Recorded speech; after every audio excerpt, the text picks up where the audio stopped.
Numbers 23. Then Balaam said to Balak, "Build for me 7 altars here, and prepare for me 7 bulls and 7 rams." So Balak did as Balaam had instructed, and Balak and Balaam offered a bull and a ram on each altar.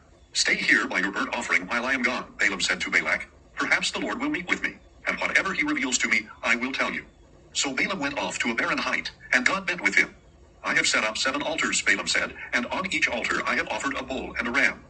Then the Lord put a message in Balaam's mouth, saying, "Return to Balak and give him this message." So he returned to Balak, who was standing there beside his burnt offering with all the princes of Moab.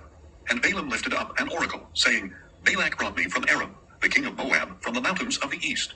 Come," he said, "put a curse on Jacob for me. Come and denounce Israel. How can I curse what God has not cursed? How can I denounce what the Lord has not denounced? For I see them from atop the rocky cliffs, and I watch them from the hills. Behold, a people dwelling apart, not reckoning themselves among the nations. Who can count the dust of Jacob, or number even a fourth of Israel? Let me die the death of the righteous, let my end be like theirs." Then Balak said to Balaam, "What have you done to me? I brought you here to curse my enemies, and behold, you have only blessed them." But Balaam replied, "Should I not speak exactly what the Lord puts in my mouth?" Then Balak said to him, "Please come with me to another place where you can see them. You will only see the outskirts of their camp, not all of them, and from there curse them for me." So Balak took him to the field of Zophim, to the top of Pisgah, where he built 7 altars and offered a bull and a ram on each altar. Balaam said to Balak, "Stay here beside your burnt offering, while I meet the Lord over there." And the Lord met with Balaam, and put a message in his mouth, saying, "Return to Balak, and speak what I tell you." So he returned to Balak, who was standing there by his burnt offering with the princes of Moab. "What did the Lord say?" Balak asked.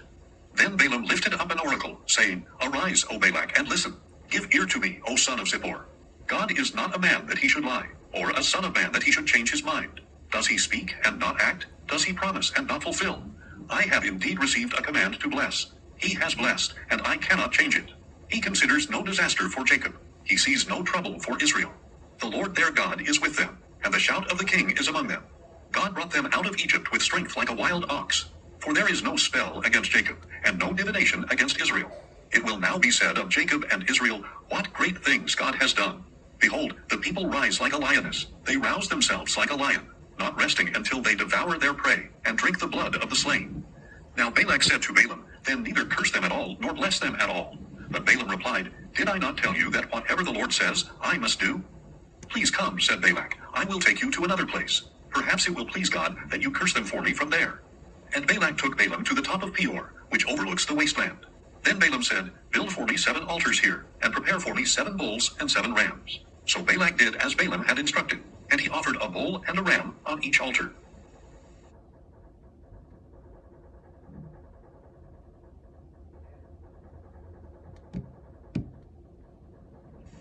Numbers 24. And when Balaam saw that it pleased the Lord to bless Israel, he did not resort to sorcery as on previous occasions, but he turned his face toward the wilderness.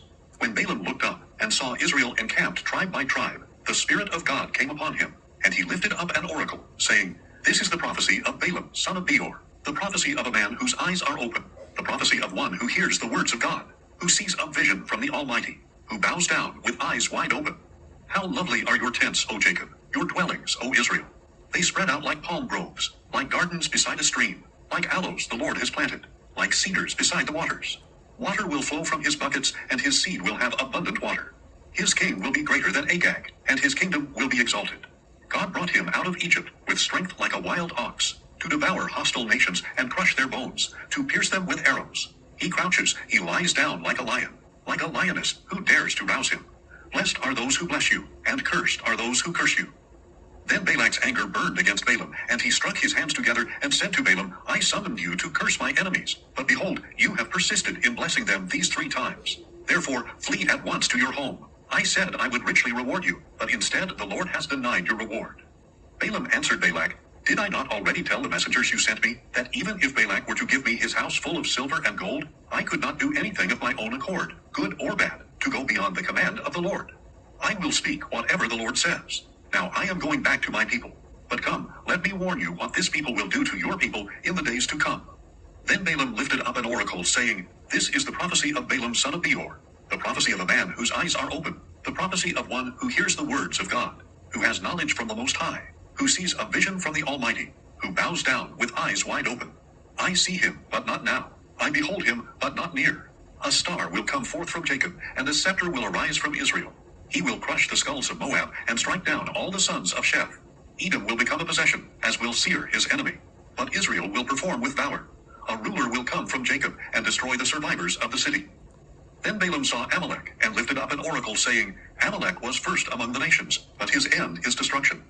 Next he saw the Kenites, and lifted up an oracle, saying, Your dwelling place is secure, and your nest is set in a cliff. Yet Cain will be destroyed when Asher takes you captive.